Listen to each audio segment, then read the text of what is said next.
So let's take a look at an example of a phishing call or email. Now, remember, successful phishing attempts become social engineering scams, so our social engineering scams will cross over a bit. It should be mentioned that all of the examples I'm providing are real. These are legitimate things I've dealt with and typically deal with almost on a daily to weekly basis. Names and such have already been changed and some details. So, as previously stated, phishing can be those very annoying calls about your car's extended warranty. It could also be calls from someone claiming to be Amazon, Microsoft, or anyone where the scammer impersonates a legitimate company in an attempt to steal your personal or data or login credentials. If you respond to a phishing attempt, be it staying on the phone, a call back to a number they provide, or a selection after receiving a text, the scammer is going to start asking you for more information. If you provide that information, you are then being victimized by a social engineering scam.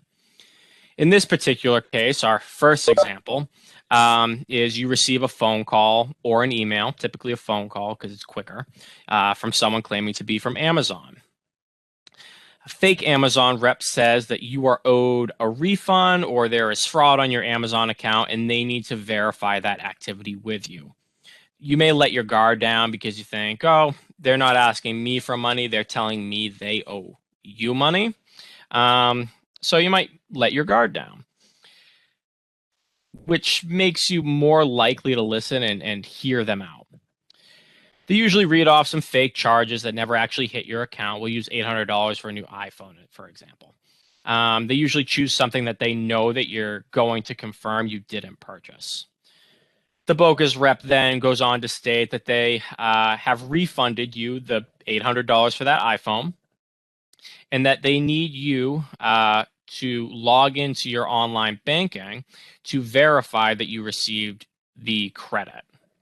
Now, they usually have you download a program which allows them to view or control your computer. A couple examples are AnyDesk, UltraView, Light Manager, Asun, or Supremo. By downloading this, which they instruct you to do, it allows them to control your computer. You're basically kind of handing over control to them.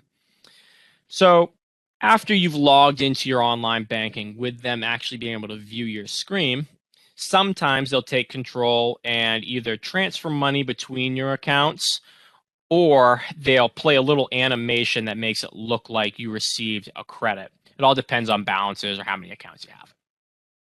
Usually they'll have you enter in the refund amount into a small box that appears. For example, we are using an $800 iPhone. They would have you enter in 800. You enter in 800, and what they actually do is add one or two zeros to it. So we'll say they add 1 0 to it. So your $800 refund now becomes an $8,000 refund. The caller begins to panic, stating that they credited you too much because you entered the wrong amount.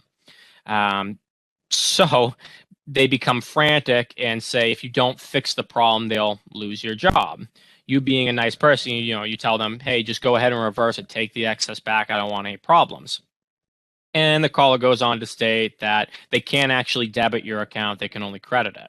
So in order for you to make everything right, they instruct you to send the excess money back to them, being $7,200 in this case, back to them by mailing cash, purchasing gift cards, wiring money to them, or sending MoneyGrams. So if the victim follows through with all these steps, their computer is compromised with viruses. In almost all the cases I've dealt with this. Their account information is compromised. They lose whatever money they sent back to the scammer.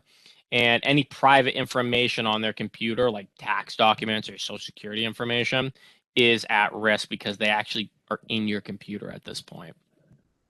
This is a big scam right now.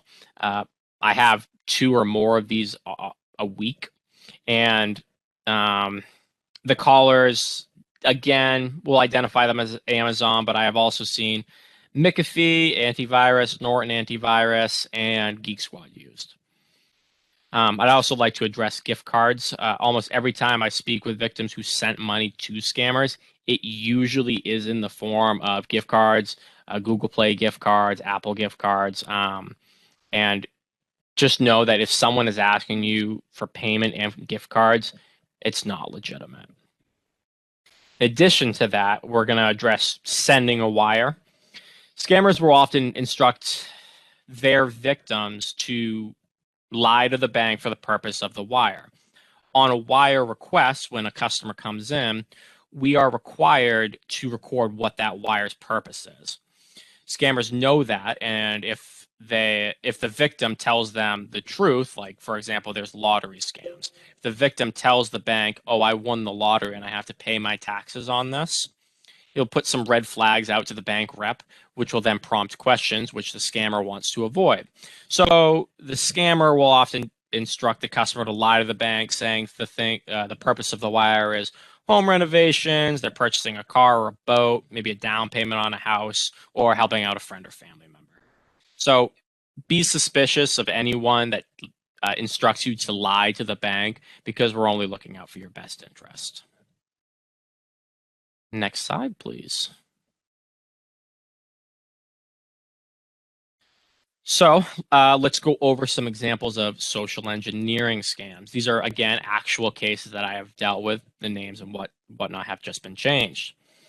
So Maya received a phone call from the FBI stating her vehicle had been located in Texas with over 150 kilos of cocaine. Sometimes they'll say your social security, sometimes the caller will say your social security number, ID showed up at drug raids, but for Maya in this situation, it was her vehicle. The fake FBI agent on the phone states that a warrant for Maya's arrest will be issued immediately if she does not comply. They then go on to state FBI agents will be at her house arresting her and shipping her down to Texas if she notifies anyone or fails to comply with their orders. The caller then tells Maya to resolve the situation, she must purchase gift cards and provide the codes on the back of the gift cards to the caller. By doing that, that's all they need. They don't need the physical card. Just that number is enough for them to redeem it and get access to the money on it. So the caller in this claimed that her providing those numbers was inventory for when the FBI agent arrived at her door to collect them. In this situation, Maya read off the codes to the caller. However, in other situations, much scarier situations, people I have worked with involved in the same scam have actually had people show up to their house to collect money, gift cards, whatever, which is even worse, and that's pretty terrifying for the victim. But in the Maya situation, she just read off the back of the cards. So we spoke to Maya about what happened, and she was so rattled and terrified that she never stopped and thought to check, where her car was. So when we asked her, "Have you ever been to Texas?" her answer was no. And we asked, "Well, where's your car?" And it was in her driveway, just out the window. If she just looked, she would have seen it. But in this particular scam with the FBI, the caller places a sense of urgency and panic on the victim to get them to act without even thinking everything through. Because if someone thought about it for a moment, they realized that, sending gift cards would not resolve an FBI issued a warrant. Next slide, please.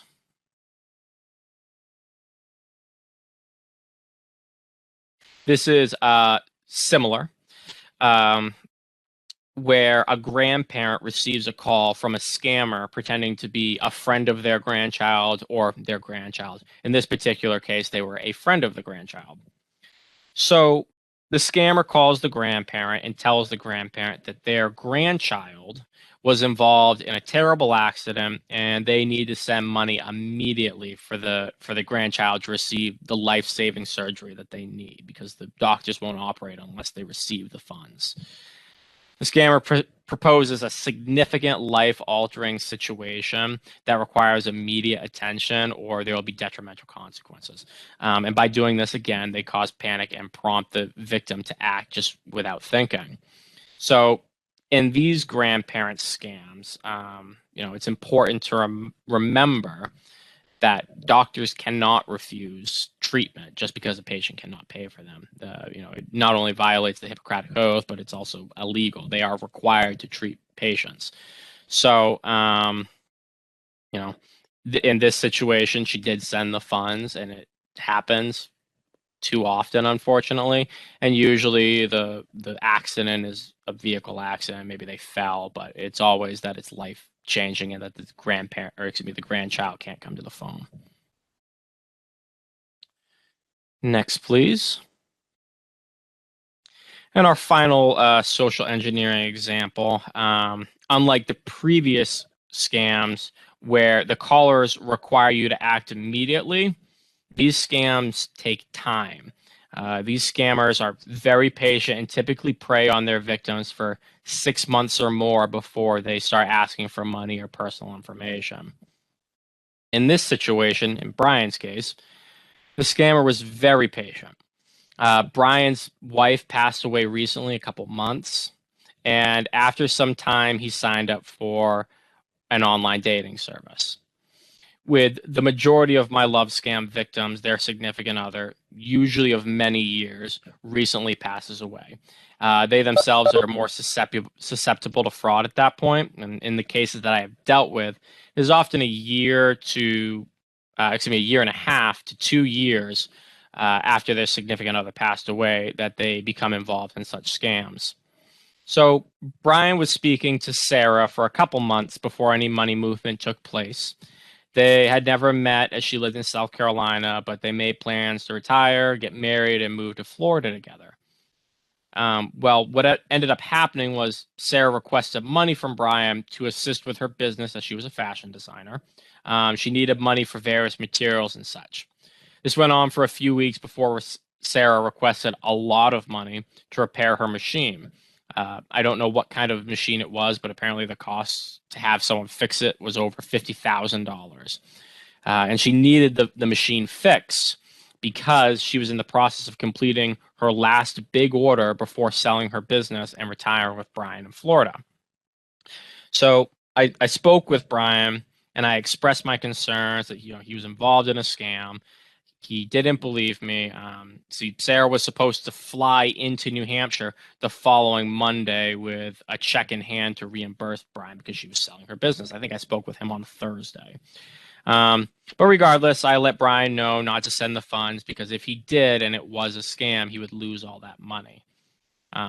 Brian did end up sending the funds as well as the money he received for the sale of his house and portions of the funds from his wife's life insurance. So the last I knew, it was probably close to a year and a half ago that I last spoke to Brian. He had sold his home. Sarah never showed up in New Hampshire. She changed the plans for him to meet her down in Florida. So he drove his RV down to Florida, and that's the last that I knew where he's at, is living in his RV down in Florida. So they're sad, but romance scams result in the biggest financial loss to customers. I see them every week, and they vary from time to time. Sometimes it's a military boyfriend overseas in Syria or on an oil rig where they don't have access to their funds. So they need you to deposit their check and send them money back to them, maybe back to a friend to connect them through Facebook. And unfortunately, it's almost always fake. Big trend right now being romance scams, but instead of having you send them money, they have you send money in the form of electronic credits. These credits are then directly deposited into your bank account, and before they request you to send them elsewhere. So what they're essentially doing is laundering funds through your account. They have you provide your account information.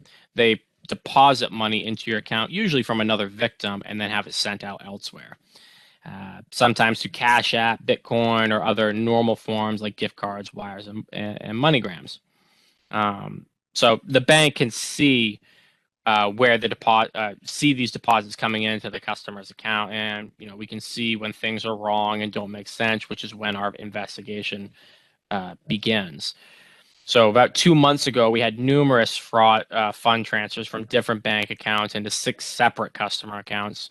All of these 6 customers were involved in romance scams, and unknown to them, they were actually again laundering money through their accounts. And those funds had come from other victims at other financial institutions. So it's a pretty vicious cycle until it eventually gets through so many accounts that they can have it sent back in money through envelopes or gift cards.